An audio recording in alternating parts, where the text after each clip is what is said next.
Hi అండి. మా ఫ్రెండ్‌కి తలనొప్పిగా ఉంది అంటే హాస్పిటల్‌కి వెళ్ళాము. డాక్టర్ గారు ఎంఆర్ఐ రిఫర్ చేశారండి. మేము ఎంఆర్ఐ సెంటర్‌లో ఉన్నాము. మా ఫ్రెండ్ లోపల ఎంఆర్ఐ మిషన్‌లో ఉన్నాడు. యాక్చువల్‌గా ఈ మధ్య బాగా తలనొప్పిగా వస్తుందని చెప్తున్నాడు. సో ఇంకోటేంటంటే అతను చాలా కోపిష్టి, ఎక్కువ కోప్పడేవాడు.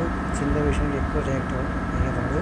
సో నేను చాలాసార్లు చెప్పాను అతనికి అలా ఎక్కువ రియాక్ట్ అవ్వద్దు, ప్రాబ్లమ్ అవుతుందని. అయినా కూడా వినలేదు.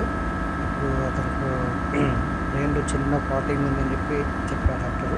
ఎక్కువ స్ట్రెస్ అవ్వద్దని చెప్పారు. సో ప్రెజెంట్ అతనికి ఒక 6 మంత్స్ ట్రీట్మెంట్ వస్తుంది. గైస్ మీరు కూడా కొంచెం శాంతంగా ఉండి ఎక్కువ కోపడకుండా బాగా చూసుకోండి. ఎక్కువ అరవడం వల్ల మనకి ఎంత నష్టమో ఒక ఎగ్జాంపుల్ అండి. నా ఫ్రెండ్‌కి మిగతా ఎటువంటి ఏ బ్యాడ్ హ్యాబిట్స్ లేవు. కేవలం ఎక్కువ అరుస్తారు. చూడండి గైస్, ఇది ఎంఆర్ఐ బ్రెయిన్ అతనికి వచ్చిన రిపోర్ట్స్ అండి. అతనికి ఇప్పుడు 6 మంత్స్ కోర్స్ ఉంది.